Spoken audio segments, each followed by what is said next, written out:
Hello! Provided everybody checks in, we are going to take on the first of the endgame dungeons, Castrum Meridianum. Now, I'm giving a warning right up front here. There's going to be some spoilers here. There are a lot of cutscenes in these next two dungeons. They are long, and they are unskippable. So what I'm going to do, I'm going to record the whole thing. Probably going to break it down into a couple of parts and post them as is, with the warning that there are going to be some story spoilers here. If people are actually watching this series and make a request of me to edit them and cut the cutscenes out, I will do so. But for right now, I'm just going to post them as is.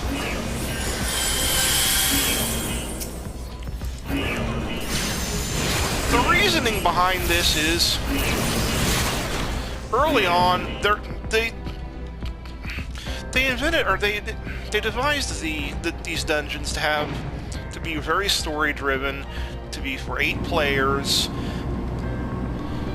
But it was very early. It was discovered very early on that players just didn't want to watch all these lengthy cutscenes and were always skipping them. To the point that even people who were playing at the launch of the game weren't actually able to watch these cutscenes, because if they did, their party would already be fighting the boss before they even got done with the introduction. So in a very recent patch, for the sake of people who wanted to experience the story, they just made these cutscenes unskippable. So now everybody has to watch them, no matter what. To compensate for the fact, they made these, or they made the reward for doing the roulette for these 2 main scenario 8-player dungeons. The leveling reward is immense. Now there's a great deal of debate among players whether or not the experience reward is worth waiting through all the cutscenes. I think if you're leveling a tank or a healer, it is, because you don't have to wait very long to get into the dungeon. I would not recommend leveling a DPS using the main scenario roulette, because it's just too long to wait. The cutscenes in this dungeon really aren't very spoilerific. The next dungeon, the Praetorium, is going to be very much spoilerific. So again, I don't really expect a lot of viewership of this series, but if there are actual viewers who want me to make an edited version of these, I would be willing to do so. But I don't want to go through the trouble of editing these videos if nobody's actually going to watch them. This is more a project just for me to have fun playing through the story again. And maybe if somebody watches these and enjoys them, well, bonus. Alright, really, there's not much to talk about in this dungeon. Everybody's so over-geared at this point that there's nothing difficult in either of these final dungeons. The first boss is already dead, just a very simple tank and spank.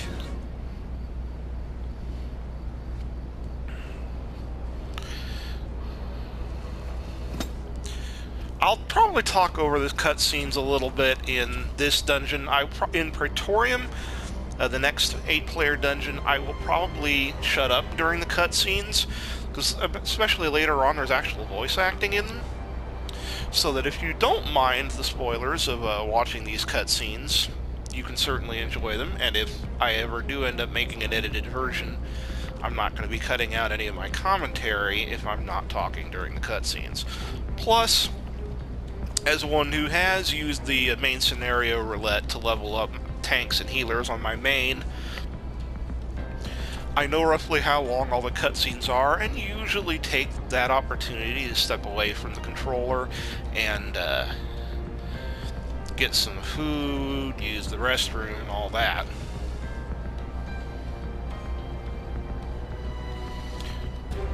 But yeah, if you're a new player in either of these dungeons, really you just want to follow the lead of the tanks, blast things as you get the opportunity, and there's very little in the way of mechanics to worry about, and where there are mechanics, I'll point them out as we go. But really, your first time through this, you're probably going to more or less be carried.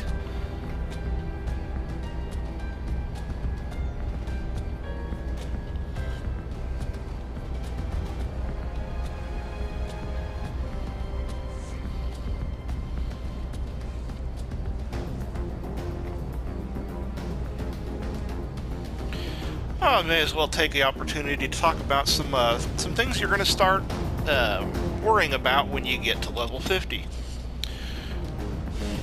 It is said the game begins at 50, and that is true.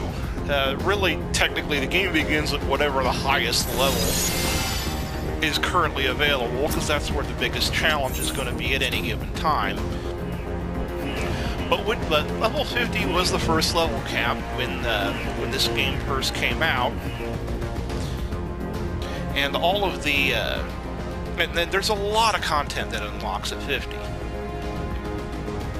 As soon as I'm done with these two 8-player dungeons, there are 17 4-player dungeons. There are 7 8-player trials. There are 3 24-player dungeons. And that's not to mention the extreme mode primals, the Binding Coil of Bahamut, which I probably will not be doing videos on, or at least not in the normal course of play, because anymore, most of those are run unsynced at higher levels, and the strategies are completely different than when you're playing them legitimately as they were when they first came out. So I'll probably hold off on doing any of that content.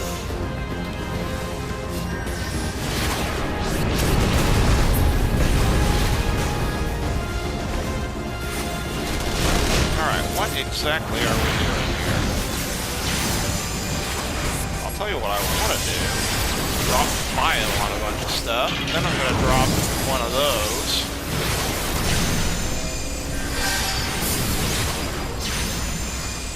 Now, technically, if I got some higher-level players to play with me...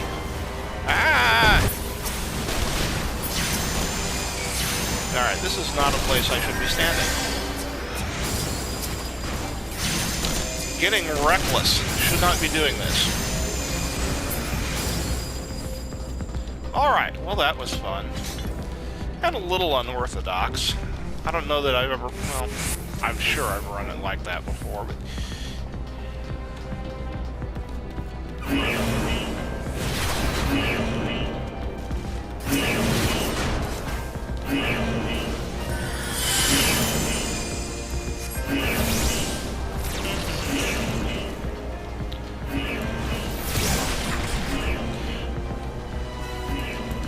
Okay, I see. Normally a lot of groups will try to just sneak around a bunch of this stuff, but these tanks are basically picking everything up, which again, viable strategy. Nothing in this dungeon is hard anymore. Really, to be honest, these dungeons were never hard. And they've only gotten easier as people's gear have gotten better.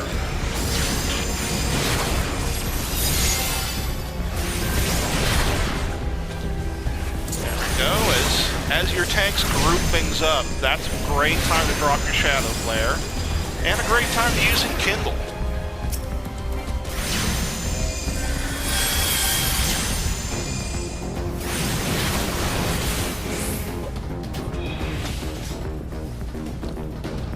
Now, what's supposed to be happening here is we're picking up tanks of ceruleum and putting them into that unstable panel. And that's corrupting the field generator. Basically all this stuff that we're doing, other players are mainly doing. Just when you see something to interact with it. And again, your first time through, other players are going to be doing that.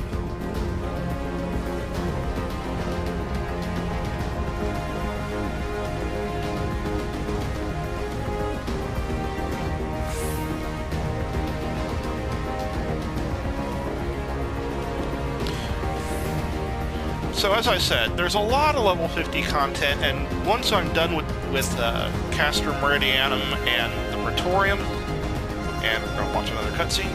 Once I'm done with both of these dungeons, what I intend to do is to run all the level 50 content in relative order of release. So I'm going to do all the stuff that was available at the release of 2.0 first. So that's going to basically be Wanderer's Palace, Amdapor Keep, and the 3 hard mode primals of Garuda, Ifrit, and Titan. And I'll be doing those in the guise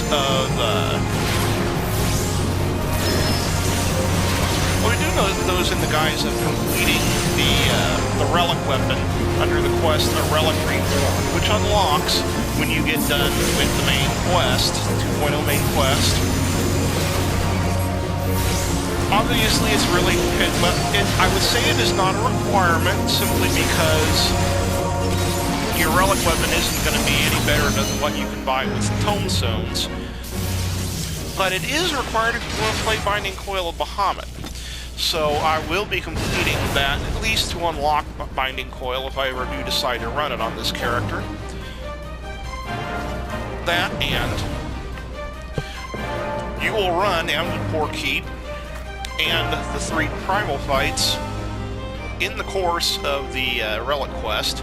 So, may as well, while I'm showing all those off, I may as well be doing the relic quest. But as I'm completing level 50 content, I'm picking up items called Tomestones of Poetics. Now, these tomestones I can spend at Revenant's Toil in Mordona to obtain higher level gear and become quite powerful. So as you pick up your Tomestones of Poetics, make sure you're always stopping by and picking up the best gear you can.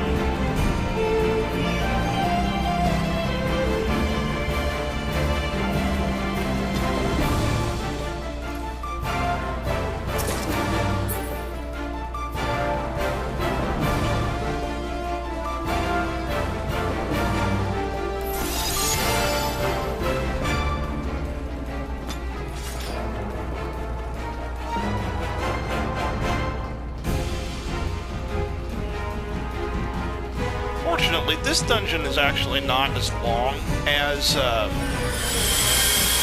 Praetorium, so I may be able to get this done in one take. Praetorium I'm definitely going to have to split up into multiple videos.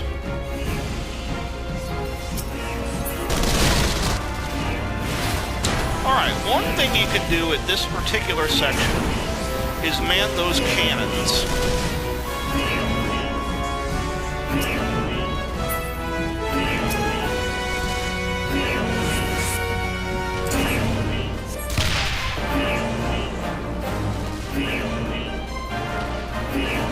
Okay, looks like we're not going to be doing the cannons. Or maybe we are.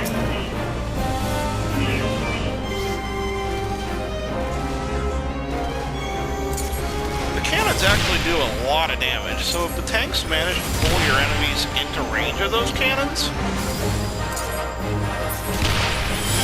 it's actually a very effective way of killing them.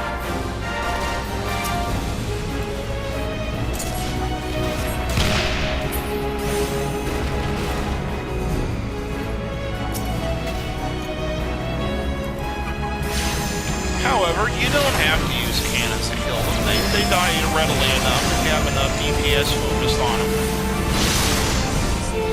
Just don't stand in front of them.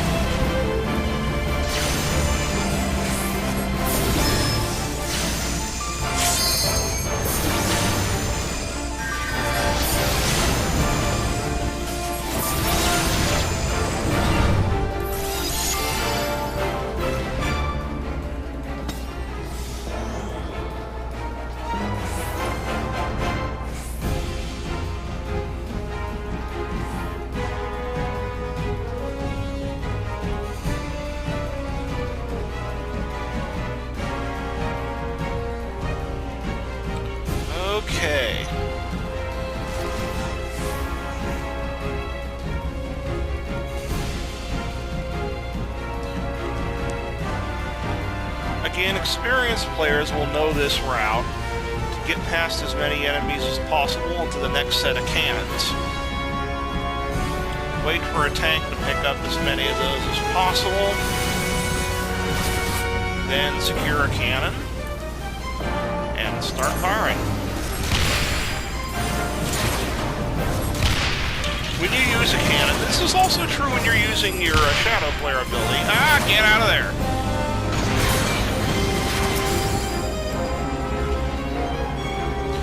You'll see that circle, and I'm just basically using my controller to aim the circle. When it's orange, it means it's a valid target. When it's purple, it means it is not. Generally out of range or out of the firing arc. Alright, this next boss, when you notice the first two bosses were basically glorified trash pulls. This one is basically just kill all of the ants while Sid is trying to break through the wall. There's Sid. Hi, Sid!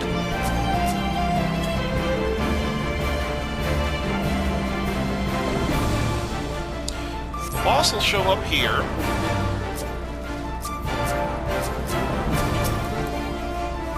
Well, first some Magitech Deathclaws will show up there. If I had to guess, I'd say I'm probably the most undergeared member of the party here. A lot of these players are probably playing a roulette for large chunks of XP, whereas I am actually playing for my first time through, and I haven't picked up enough tomestones to gain any new high-level gear yet. So I'm dealing with the relic gear obtained from the level 50 job quest. If you're going to prioritize anybody among these ads, prioritize the Medicus. As the name implies, those are their healers.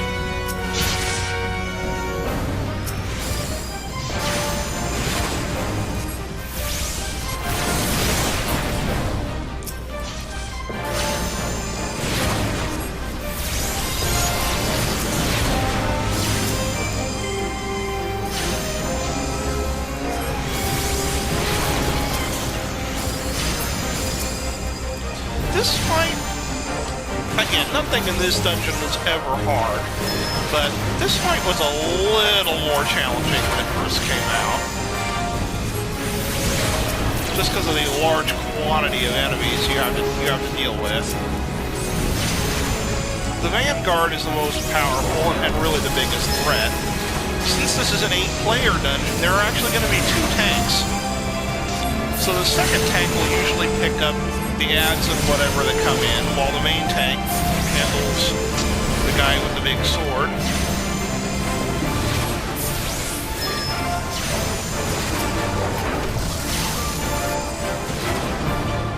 Easy peasy.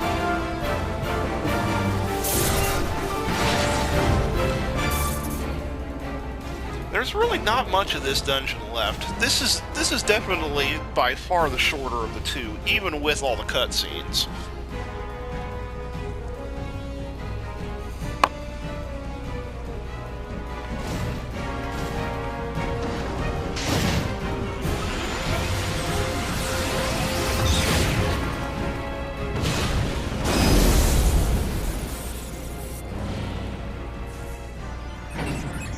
Good job, Sid.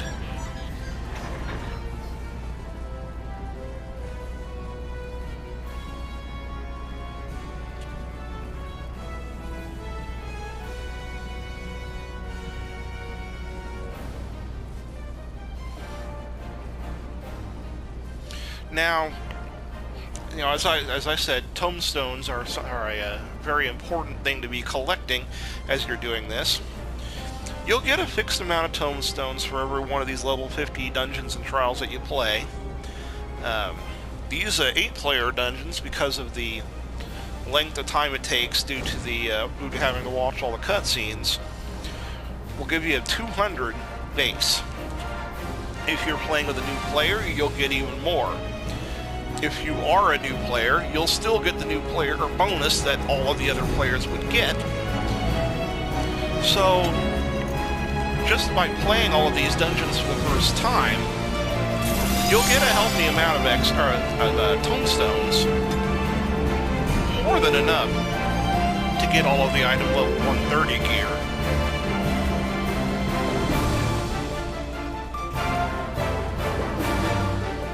Now, another thing to note is, if you have purchased the Heaven's Word expansion at this point, you will still be able to, you will not actually be capped at 50, you will be earning XP at this point toward the higher levels.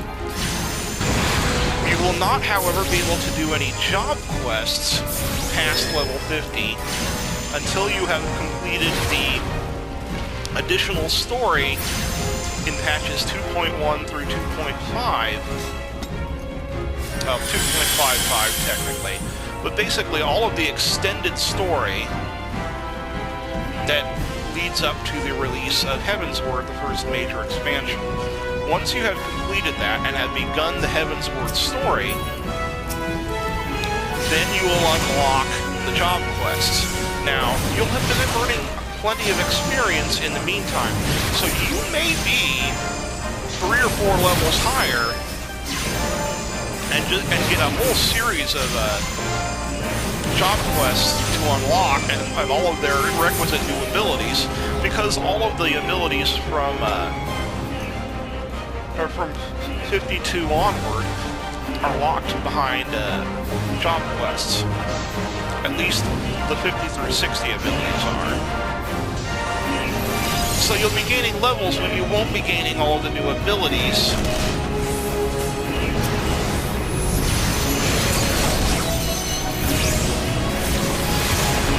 But because all the level 60 dungeons are in fact... what is going on? Healers down! Healers down!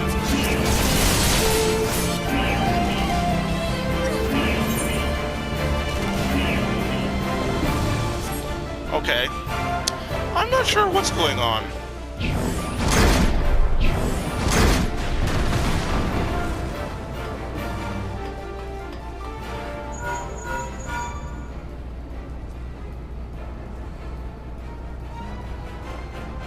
Did our tanks try to troll us and get everybody killed?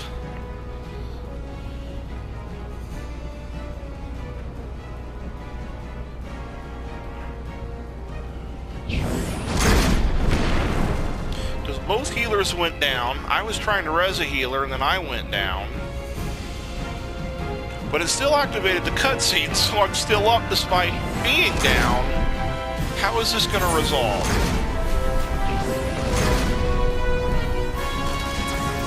Alright. Well, this is a wash. I'm going back to the beginning.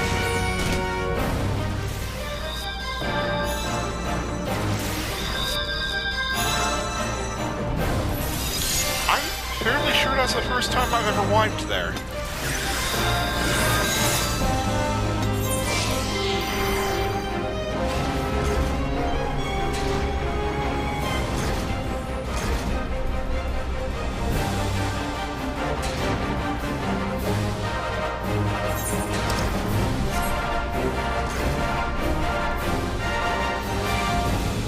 Okay, now I know where we are.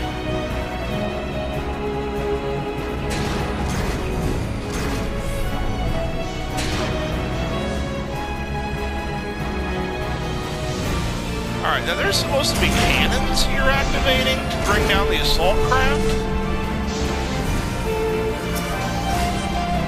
And then once the assault craft goes down,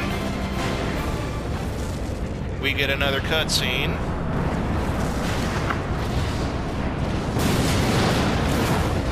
And that, I believe, takes down the shield, which actually leads to the end boss of this dungeon.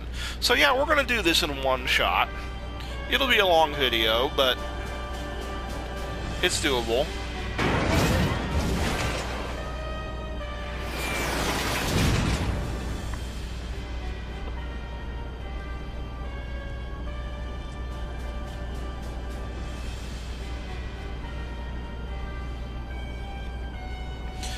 Again, there's some spoilers here, but this, armor-clad lady, and I use the term loosely, is not a very nice person. So we're gonna kill her.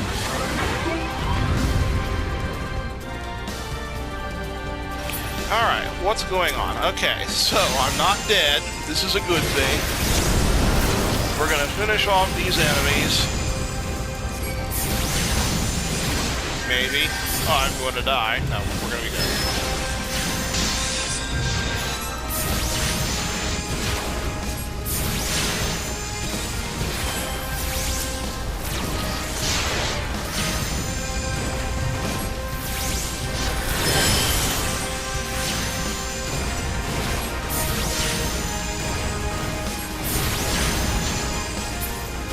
Alright, now we should be good to go. Now, there's actually some mechanics that you need to follow in this. You really don't want to attack Livia directly. What you need to do is come over to the Magitech missile. That person's going to take care of it. You activate that hotspot there, and it will take a hand and will load the Mark 43 artillery cannon, which can be then fired at Livia, who is now going after me. So I'm going to keep her in the middle.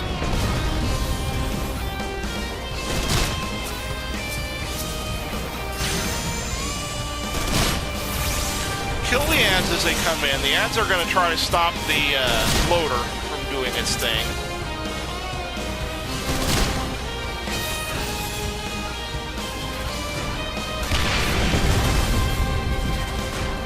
Alright, not going after me anymore. I'm going to take care of the Aquarius there.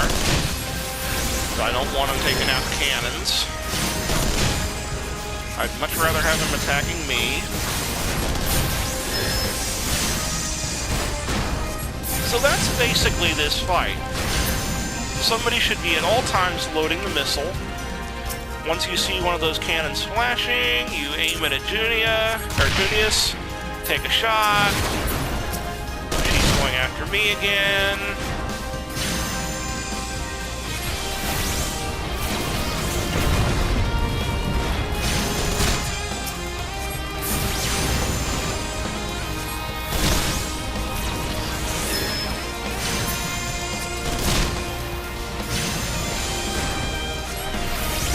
It's very hard to damage Junia, or Livius has Junius, normally. She just does not take much damage from normal attacks.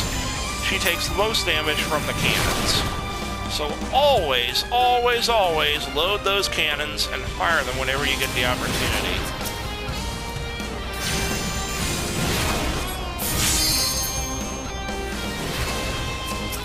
One more cannon shot ought to do it. Yay!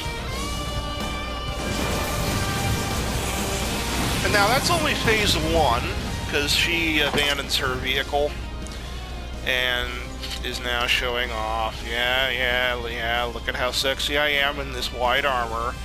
I'm gonna wreck you nonetheless, hun. You beat up my friend Menthulia. You kicked the crap out of her. I can't abide that. She's my boss. At least, she's my boss for right now. But that's also kind of spoilers for later, so we'll leave that alone. Besides, Violet Willow is far cuter than you are. You're not cute at all. You're evil.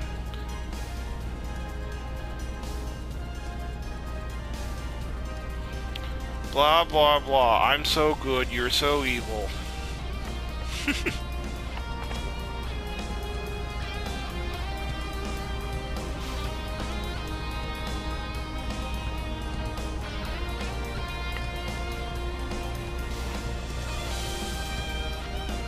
I don't want Gaius.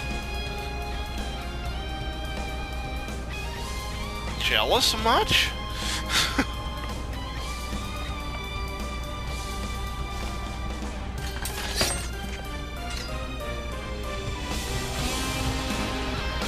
This scene cannot be skipped, I know. Alright. Whereas the last... Okay. It just repositioned us. Whereas the last boss had a lot of, no, I need to resummon. Yeah, whereas the last boss was very mechanic-driven, this boss is just another tank and spank.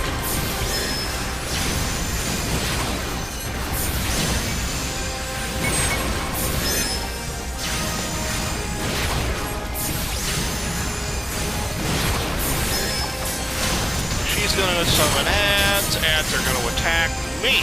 Why are ads attacking me? I'm not gonna worry about them though. I'm just gonna blast Olivia to oblivion. You know, they might actually kill me. Okay, good. Somebody decided to heal me.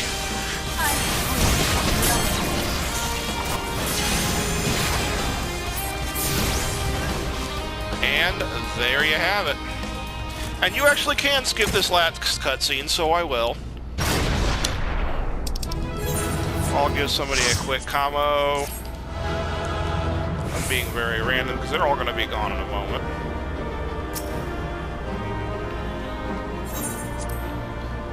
Yay, and I got a combo. So yeah, that's Castrum Meridianum, the first of the 8-player endgame dungeons. I'm going to cut this off.